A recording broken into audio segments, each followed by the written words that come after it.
getting Isekai for the second time, gets reincarnated, and decides to live a low-key life. Unfortunately, this doesn't work as the new world he finds himself is at war.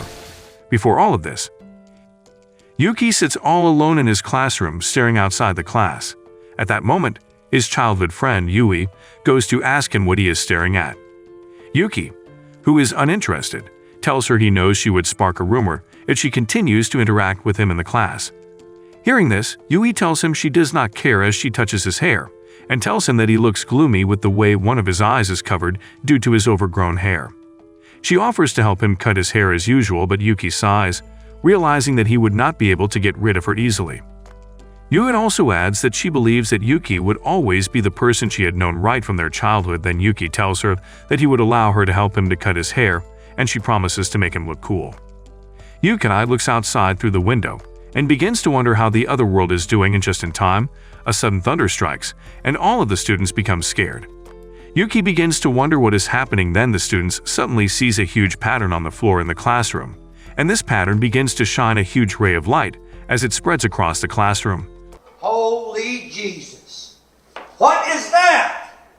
But Yuki smiles and questions himself as he believes she had seen something like that happen before. All the students in the classroom realizes that they are in a huge field, and they all begins to question why and how they got to the place, but Yuki looks around, and he tells himself that he knew it. Then Yuki becomes scared, and as she is about to ask Yuki why he is smiling, the students suddenly hear some loud noises. The students becomes more shocked when they see some huge monsters in armors coming towards them, but some of the students think it is a movie shoot as they could not believe their eyes. Yuki recognizes the monsters as he says it out loud, that the monsters are using some sort of magical powers. Then the other students begins to run, and when Yuki notices that Yuki is not running and a monster is heading towards him, she immediately runs to meet him and hugs him so as to protect him from getting hit. Yuki, who is getting entertained, begins to smile, and when the monster tries to hit him and Yui, he uses the tip of his finger to push the monster away with a great impact.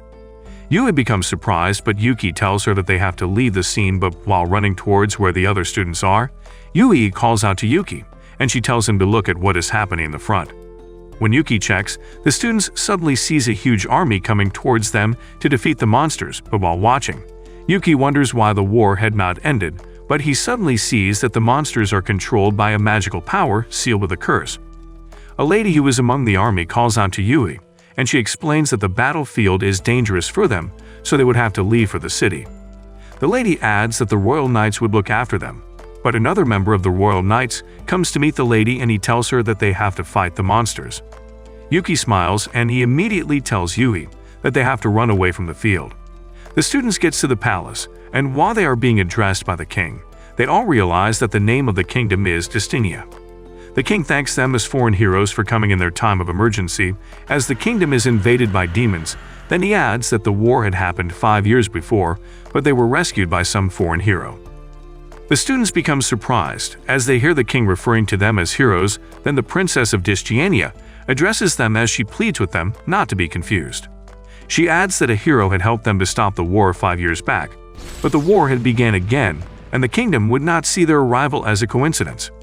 She asks them if they would be willing to help, and the students begins to think about the other options they have, but when they all see that they do not have any other choice than to go away from the castle and be killed by the demons. Soon, the students agree one after the other, and the princess tells them to retire to the rooms prepared for them for the meantime before they all begin their training. The students murmur and leave as they all have questions regarding all that had happened, but Yui sees Yuki, and when he sees that she is scared, he assures her that he would make sure he protects her from whatever danger close to her. The following day, the students are trained in some combat sessions and how to wield swords by practicing with a wooden sword. The top knights of the royal army trains them in magic as well, but when the students think they are unable to use magic, Yui suddenly does a fire magic, and she becomes very excited but unknown to her. Yuki has been watching her from a distance as he did not join the other students to train intentionally. He becomes proud of Yui as he tells himself excitedly that Yuki has some potential, but when Yuki leaves, he suddenly sees a lady who is among the knights of the royal army. He recognizes her and calls her name, Elka, but she immediately corrects him that they are going to war, and it would be unprofessional if he calls her like that as she is a senior knight.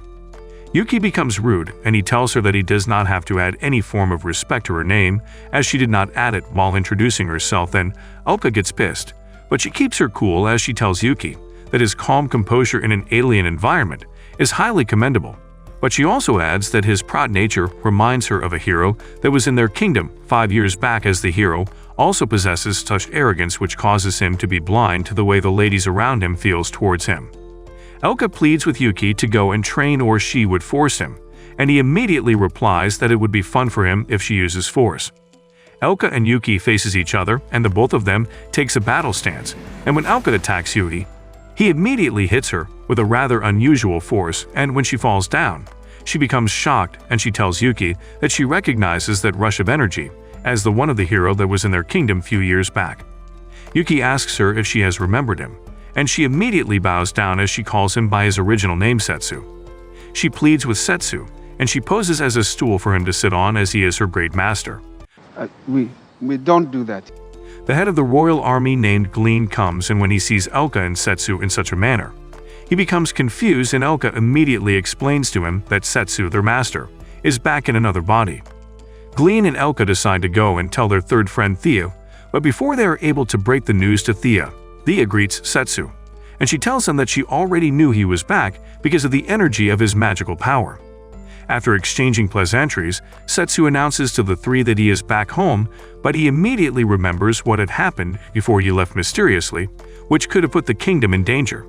The knights ask Setsu how he ended up in their world again, and he replies that he is not sure, as he only remembers that he got blasted by a sort of magical force while fighting with Toma, who started the war in the first place. He also adds that he got reborn into his original world while keeping his memories and skills. Then he asks them what happened to Toma, as he thinks Toma is behind the war between Destinia and the demons. Suddenly the king calls for Glean, and when he gets to the castle, the king announces that Destinia wants to declare a full war on the demons, but Glean tries to stall the attack by telling the king that they would have to wait for their messenger, who had gone to deliver a message to the demon tribe, to arrive before making any decision. Yuki, on the other hand, continues to practice her magical skills very well, and when Yuki goes to meet her, he commends her for working hard, but when she asks him if all they are practicing for is to hurt someone, he is unable to give her a good answer, but she tells him that she would work hard so that she would always be by his side and protect him. Setsu goes to meet his team, and he announces to them that he wants to go and stop the war like he did before, but when his team decides that they want to follow him, he tells them that he has to go alone.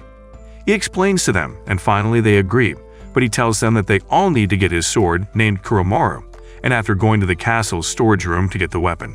Setsu bids his friends goodbye, but Yui suddenly calls out to him as she had been running from the castle. Then she begins to ask him where he is going to with tears in her eyes. Setsu reveals that he was the hero that was summoned to Destinia 5 years back, and he also tells her that he is the only one that can stop the war. Then Yugi pleads with him that she wants to follow him, but he explains to her that he has to go on the journey by himself. Yui agrees, and she hugs Setsu as she tells him that he is a kind person, but before he leaves, Yui tells Setsu to close his eyes, and when he does, she uses her wind and fire magic to cut his hair for him, which makes his second eye visible. Setsu bids them goodbye, and Yui decides that she would work very hard, so that she would have improved greatly before Setsu comes back. A young girl travels in a carriage, and while traveling down a dark and lonely forest, she recounts how her grandfather had protected a particular item, which is a brooch that was given to him to repair as the greatest goldsmith in town. But she also remembers that her grandfather had taught her that money is enough to solve any problem.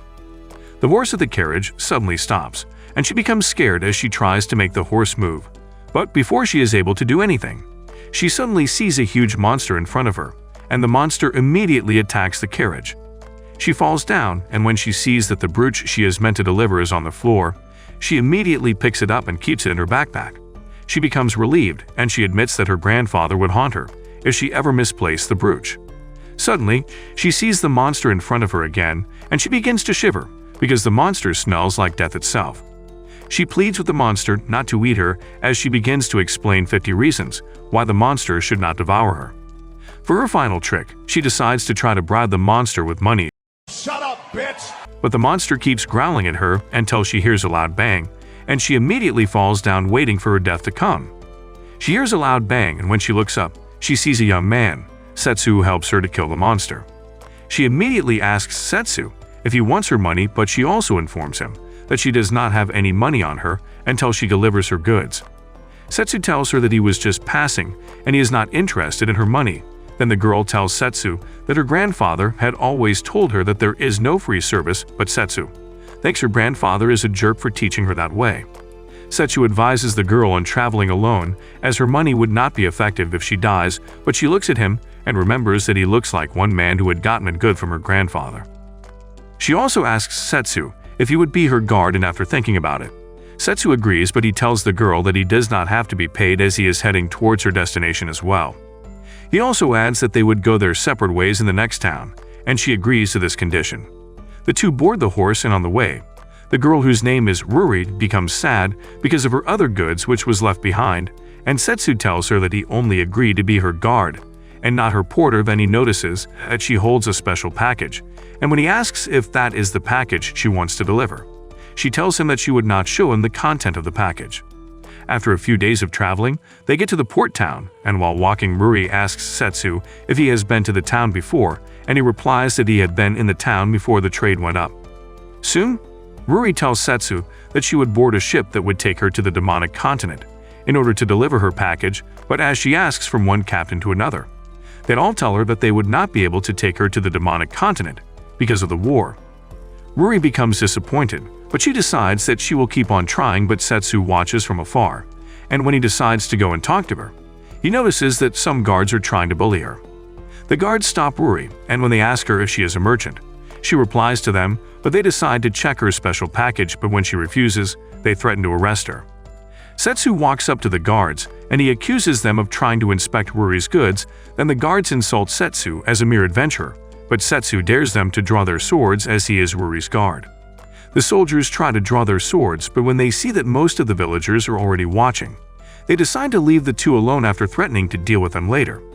Setsu begins to wonder how Elkut and Glean are able to put up with rogues like the soldiers, but Ruri suddenly jumps on him, and he thanks him for protecting her. Later that night, Ruri buys food, and while eating, Setsu asks her how she is going to deliver her package. Then she explains to him that she would try to see if she can get a ship, but if she is not able to get one, she has decided to buy one and sail across to the demonic continent. Setsu explains to Ruri how impossible her plan is, but when he realizes that she is sad, he informs her that he is also going to the demonic continent, and he would help her. Then she asks him how much money would be needed to execute his plan, but he only tells her that they would only have to get an inn to spend the night at.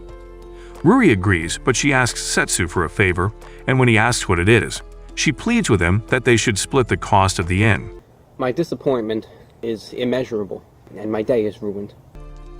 At the inn, Setsu takes his bath, and when he tells Ruri to use the bath, she asks him if he can help her to look after her special package, but before she uses the bath, she decides to show Setsu the package, and when she opens it, the package contains a brooch, which makes Setsu surprised as he thinks he has seen the brooch before.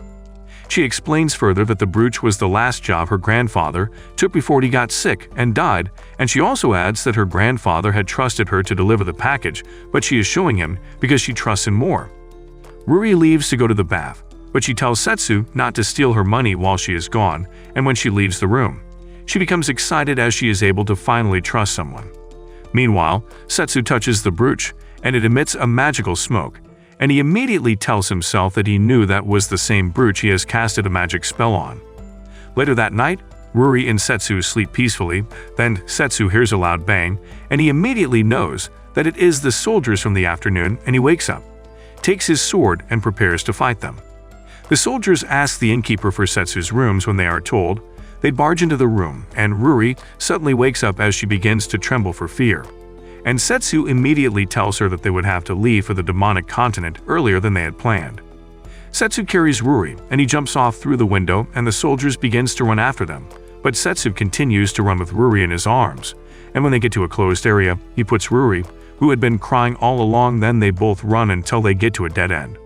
The soldiers laugh at the two for not being able to escape, but Setsu provokes the soldiers more, and when Ruri pleads with him not to provoke the soldiers, he suddenly carries her up again and tells her that they have to leave. Setsu jumps, and when the soldiers think Setsu and Ruri are going to die, Setsu and Ruri land on a water dragon called Levia. Then he begs Levia to take them to the demon continent, as he would explain later. The soldiers watch in awe, and they all decide not to report anything as they would sound dumb. On getting to their destination, Livia battles a huge squid and Setsu begins to watch the show and he cheers on, but Livia yells at him to help her instead of spectating. Livia defeats the squid and changes into her human body, then Setsu introduces her to Ruri as the god of the ocean and his good friend. Ruri becomes thrilled as she is able to meet the legendary Livia, but Livia exchanged pleasantries with Ruri. But after that, she yells at Setsu for not helping her to fight the squid. Setsu tells her that he was being entertained as it has been a long time since he witnessed such, but Livia recounts that he had abandoned her for 5 years only for him to come back and use her as a means of transportation. Ruri interrupts their banters, and she asks them what they are going to do with the huge squid as they are not supposed to leave it there, but Livia tells her that Setsu would take care of it. Later, Setsu uses some parts of the squid to make his infamous squid rings, and when Ruri tries it, she becomes surprised as they taste good. Livia explains the routes to the Demon Lord's castle, and when Ruri hears, she becomes aware of where she is supposed to take her package to. Setsu also tells Ruri that he has some business with the recipient of the package, then Livia notices that Ruri is not aware of who the Demon Lord is. Livia immediately explains to Ruri that her package is supposed to be delivered to Evilbarrow, which is where the Demon Lord's castle is, and the Demon Lord, who is the owner of the brooch, is named Disastal. Livia adds that they would have to go on foot as she had done her part in transporting them, and she begins to go, but Setsu asks her if she is going to follow him to see Disastal, and she immediately yells at him that she kept her promise to maintain peace on the seas only for him to come back after 5 years and talk to her anyhow. As Setsu tries to explain that a lot had happened since he left, some little demo children go to meet Setsu, and they ask him why he is quarreling with his lover, as he is supposed to apologize for whatever he had done. In order to send the kids away, Setsu dips some squid rings in their mouth, and he sends them away, but after tasting the squid rings, the children become excited and begin to leap for joy as they beg Setsu to help them make more for their parents. Livia cheers for the children, and she tells Setsu that they should take the remaining squid to the village nearby in order to share it for them, as they cannot finish it alone. Setsu carries the huge squid and takes it into the village, while the children sing and cheer behind him. However, the village heads all sit, and they begin to lament about how the huge squid would not let them fish, and because of the war, the merchants have stopped moving their goods to the demonic continent. They begin to think about what they can do to defeat the squid, but Setsu interrupts them and asks if he can place his squid in the village to cook, but the elders all become shocked as they all wonder how the squid came into the village as food for them. Later that night, the villagers marry as they are all excited to have food, and their major challenge has been conquered. The villagers place Livia on a high podium, and they thank her for saving them, while Setsu and Ruri play the role of the cook and attendant in serving the villagers, who watch in awe as Setsu uses his skills to slice the huge squid. By the outskirts of the town, the Demon Lord's personal guard, Vlad, looks at the town and thinks the town is being attacked by humans. Then he rushes to the village to save them from any possible danger. Meanwhile, Ruri calls Livia for a chat after the whining and dining in the village, and when she asks Livia how she met Setsu, Livia tells Ruri that she had fought with Setsu, who tried to go across her ocean without permission. Then she adds that Setsu defeated her, and they became friends, but she lies about the fact that she had gone on a rampage due to the war, and Setsu silenced her with just one punch. Ruri becomes fascinated, but Livia asks her if she did not know that Setsu was the famous hero in Destinia. Ruri becomes shocked as she is not aware that Setsu is the same hero she had heard about, but she begins to yell as she had told the almighty hero to be her guard, but Livia laughs at her and tells her that Setsu would not talk about himself unless he was prompted to do so. Livia shows how angry she is towards Setsu again, but she suddenly looks at him, and she tells Ruri that she was waiting for him to return. Then Vlad suddenly yells as he runs into the town to supposedly save them. The villagers look at Vlad, and they wonder what is going on in his head, but later they invite him to join them and have Setsu's squid rings, and a few hours later, Setsu is able to prepare and give the squid rings to the villagers. Later, Vlad apologizes to Livia for barging into the town, but he tells her that he is surprised to see her in the town in her human form. Setsu also joins them, and Vlad immediately recognizes Setsu as the missing hero. Then he pleads with Livia and Setsu to save the Demon Lord. Vlad begins to explain that the Demon Lord is being asked to marry a human called Terran Sneeder, and the human has brought a cursed necklace for enslavement instead of a ring, and the curse is so powerful that the demon lord is unable to resist it. Vlad explains further that the humans had attacked the demon continent by using some soldiers with huge armors who left the flag of Destinia behind, and when the demon lord sent an emissary to Destinia, the emissary was yet to come back. Setsu becomes surprised on hearing this, and Livia asks Vlad if Terran is saying he can end the war, but Ruri explains that Terran is a huge merchant who has a trading company which possesses a large number of the ships at sea moving from continent to continent. Setsu becomes very angry as Dizastal is willing to become a slave in order to stop the war, but when he tries to take out his anger on Vlad by yelling at him, Livia reminds Setsu that Dizastal is willing to become a slave because she had promised him that she would maintain the peace he had restored in the world. Livia suddenly begins to think out loud as she blames Dizastal for keeping a promise she had made to a man who suddenly disappeared without any prior knowledge. Then she adds that it is the main reason they would have to go and save her.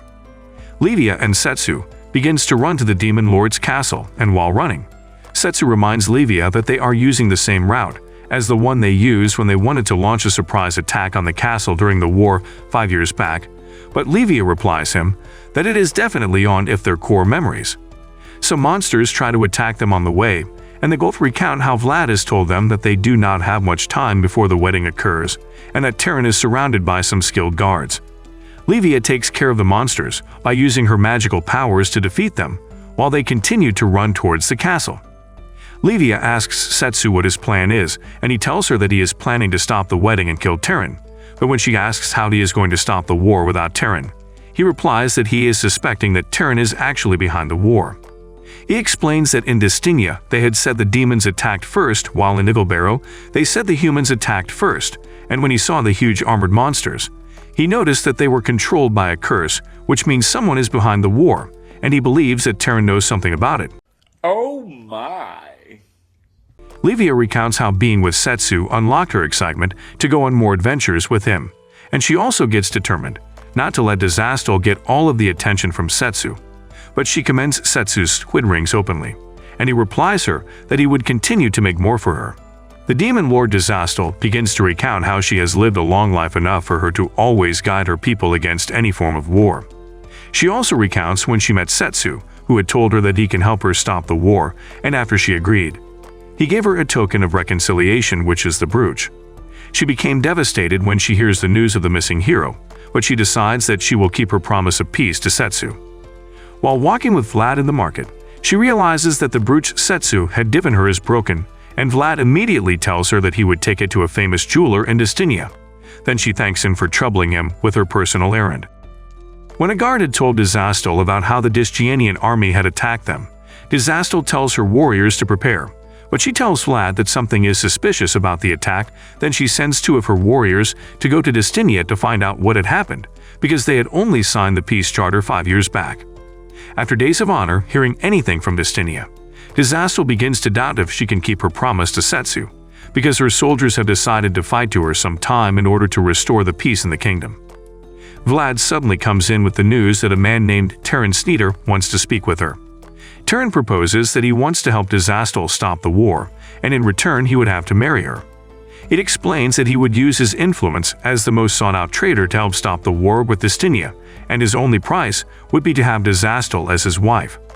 He proceeds to present a cursed necklace of enslavement as the necklace in which they would make their vows.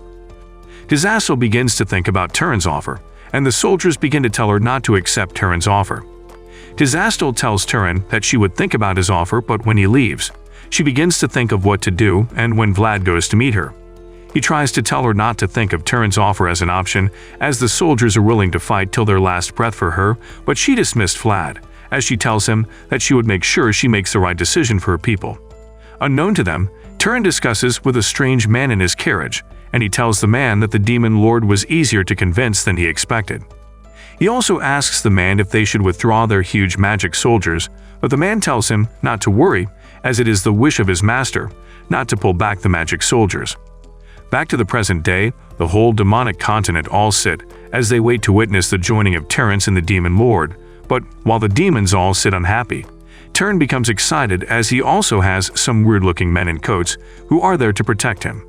The bride enters and she begins to feel sad, but she repeats it in her mind that she is doing all of that because of the promise she made to Setsu. Turin says his vows and he brings out the cursed necklace, but as he is about to put it in Disastal's neck, Disastal suddenly wishes to see Setsu for the last time, but at that same moment, Setsu suddenly breaks into the cathedral, thereby interrupting the joining. As Disastal sees Setsu, she immediately recognizes him as he tells her that she is planning to do something stupid, just because she had made a promise to him. Turin becomes scared, and he immediately tells his guards to protect him. Then the guards tries to attack Setsu, but Livia suddenly uses her magical powers to take them out. Turin runs away crying, but the head guard who Turin spoke to in his carriage suddenly begins to use shadow magic to attack Livia.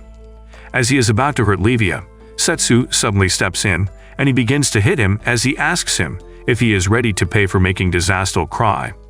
The strange man tells Setsu that he would have a juicy report for his master, and when the man sees that he is unable to defeat Setsu, he disappears after telling Setsu that he would definitely inform his master of his arrival. Disastal goes to hug Setsu, and she tells him how much she misses him, but Livia tells them to look at the defeated soldiers, and when they check, the soldiers suddenly vanished, and Disastal tells them that the soldiers are made from a magic curse. Setsu looks at the cursed necklace as well, and he tells Disastal that he knows that Toma is behind it due to the kind of curses used. Then, Disastal offers to help Setsu, but he tells her that he is going to visit Regulus, the king of the beastmen, as she would have to take care of things in Evilbaro, because of the promise they have to keep. Livia suddenly asks if they are already leaving, as she adds that she hopes she is not the one that would ferry them again. I don't like where this is going. Ruri runs in with Vlad, and she calls out to Setsu, and she hands him the special package so that he would be the one to give Disastal. Setsu collects the package and he presents it to Disastal for the second time, and this makes her very emotional as she tells herself that Setsu has shown her what it means to live for the second time. However, Yula recounts how she met Setsu when they were little because they were living close to each other. She recounts how she thought he was a scary boy, but when they grew up together, she was able to realize how good and kind he is, as he would help her with her schoolwork and was okay with her over the years. She remembers a day when she was scared to take the entrance examination of a higher school, all because she wanted to be in the same school with Setsu. After taking the examination and she fails woefully, Setsu saves her from some students who try to disturb her on her way home, and when he asks her what she is meant to do, she is unable to reply to him as she begins to cry. Setsu decides to help her as he tells her that he would help her to study. Then Yui becomes excited as she immediately makes up her mind that she wants to be with Setsu, whom she is in love with. In the present day, the heroes continue their training with Elka, and Yui has improved a lot, but after training, she runs after Elka and Glean to ask how they became Setsu's companions. Elka explains to her that they all desire to fight alongside Setsu, but she adds that she personally wishes to be with Setsu, but she is not sure if he looks at her the same way. Yui also reveals her intention to be with Setsu, and she wishes to train more so as to be able to protect him. She pleads with Elka to give her a form of special training, and later that evening, Elka shows Yui the peaceful world Setsu had created for them, but after listening to all of the things Setsu had done, Yui informs Elka that she is determined to do whatever it takes to be strong, and Elka decides to train her. The two engage in a duel, and at the end, Elka commends Yui for getting stronger, but she tells her that she is only lacking one thing. Elka takes Yui to an underground training ground meant for advanced heroes, but she tells Yui that she is going to know if she is truly ready.